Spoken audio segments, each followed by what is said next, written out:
Welcome back to a new adventure of this monad.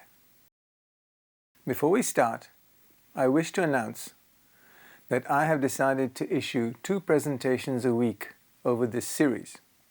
Why? Because I have finished scripting half of the series and I have already written 31 episodes.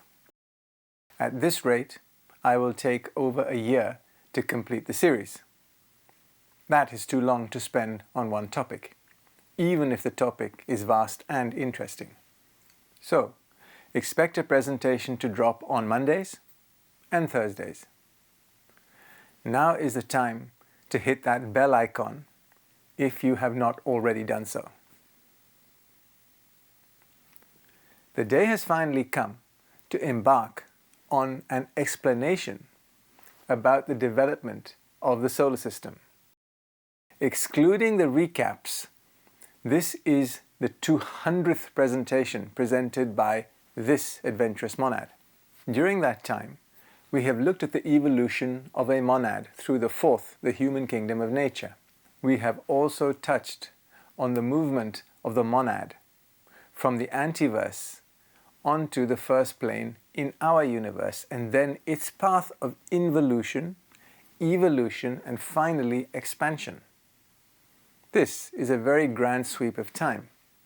Let us now focus on our passage through our solar system and where we fit into a scheme that involves the interplay between a solar monad, several planetary monads, and a host of other beings that make up a chain of command that facilitates the involution, evolution, and expansion of monads passing through the cosmic physical planes of matter. The source material for this series of presentations starts where all esoteric studies start, from the secret doctrine penned by H.P. Blavatsky. However, it was one of her protégés, Charles Leadbetter, that actually did the spade work to piece together a framework of how we have evolved through our solar system today. How did he do this? Firstly, he was an initiate and was objectively conscious in his 47.3 molecule. This equates to the level of intuition. A disciple having reached this level of consciousness is able to investigate the Akashic records at the causal level. They can view developments in worlds 47 to 49 at a material level, but not at a consciousness level, and not in worlds 46 and above. It is the usually held perception that once you reach causal consciousness, even if it is at only the first of the 3 levels, you know the causes of events that you review. This is true to a point, but you still need to understand the science behind the images presented to you. If the level of knowledge prevailing at the time you make your investigations is such that certain concepts are not in general circulation yet, then the way you interpret the causes of events is going to appear erroneous to later generations looking at the information you have conveyed and the assumptions you made at the time. In this vein, I warn the viewer that the series of presentations being made today and in the future will re-examine the information gleaned by Leadbetter and perhaps draw different conclusions. This does not make the re-examination of events any nearer the truth. It means that there are other possible explanations for the events that have been recounted. Where this occurs, both scenarios will be presented, and it is up to you to draw your own conclusions. Another point I wish to make is that moving through the information presented, attention is given to events in various rounds and globes, especially on the moon chain, which may seem dry and academic.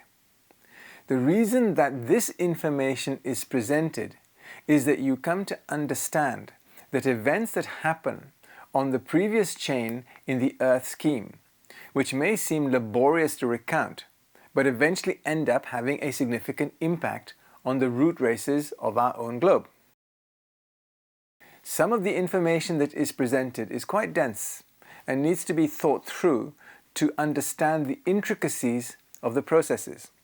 You will have to excuse my almost complete lack of graphic skills as I try to rework the diagrams used originally by Leadbetter and later Arthur Powell, who made an excellent summary of Leadbetter's work. All that said, let us begin starting with some terminology. The Earth and the other planets in our system are known as globes.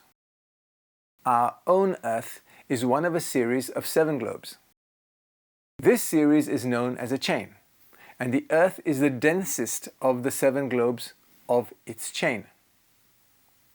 The 7 globes of the Earth chain consist of 2 mental globes, 47 4 to 7, 2 emotional globes, 48 1 to 7, 2 etheric globes, 49 1 to 4, 1 physical globe, 49 5 to 7. It should be noted that the globes of every chain do not necessarily follow this format, but we will get around to looking at other possibilities in due course. It should also be pointed out that Leadbetter had 3 physical globes, whereas I have 2 etheric and 1 physical globe. The reason is that each successive globe is either descending or ascending in density around a chain. So although, for example, there are 2 mental globes, A and G, they are on different trajectories.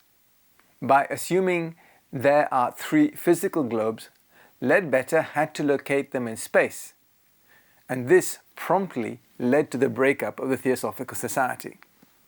More on that later.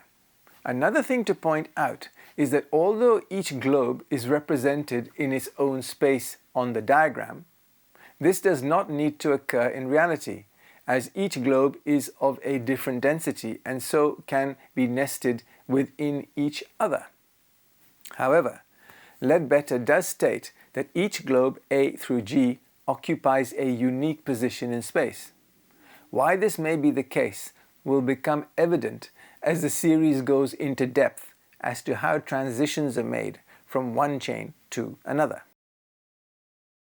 Looking at the diagram, what is a mental globe?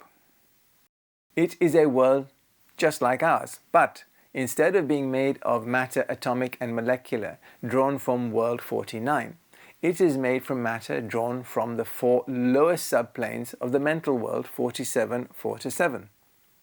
This world, therefore, has no emotional or physical matter contained within it yet.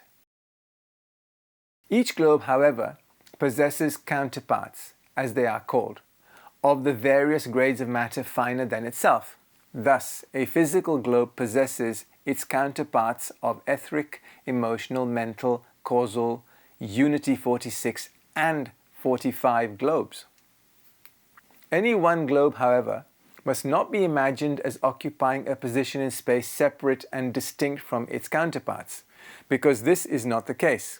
The counterparts of a globe occupy the same position in space as the globe itself, with this clarification that the spheres of higher or finer matter are larger than those of lower matter. They interpenetrate and extend beyond the periphery of the lower matter spheres, just as our emotional body interpenetrates and extends beyond the confines of our physical body. A truer representation of the globes would therefore be as shown in this image. What can we conclude so far? Everything evolves. Something does not come out of nothing, and the process starts from more refined matter and gets denser, before returning to a finer grade of matter. This is how a chain is built out and how our planet came into existence. It started, in our case, as a collection of mental matter. Whose mental matter? That of the planetary logos. Within this mental matter, a ring past knot was created that coalesced into a globe. Within this defined space, monads undergo consciousness development, presided over by other monads, who are much more evolved and can influence the environment within this globe. The globe gradually descends further into matter, and in doing so encases within itself emotional matter, which allows the monads evolving within this space to develop and function on two planes of matter. Down this process goes until you finally end up with a physical planet, our Earth, our very own spaceship. The transition from one globe to another is not immediate. There is an intermediate stasis, which we call a pralaya. During this time, the monads evolving through the chain are held in limbo until they wake up and, in the case of globe D, reincarnate. How long does a globe last before the life wave moves on? Lawrence tells us that in our particular chain, this is about 700 million years per globe. It is worth stating now that Lawrence is of the opinion that scientists have drastically overestimated the age of the Earth by a factor of 2.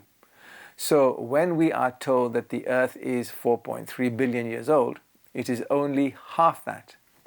As a rule of thumb, a pralaya lasts for about half the time of a globe. So to get from globe A to globe G takes approximately 4.2 billion years.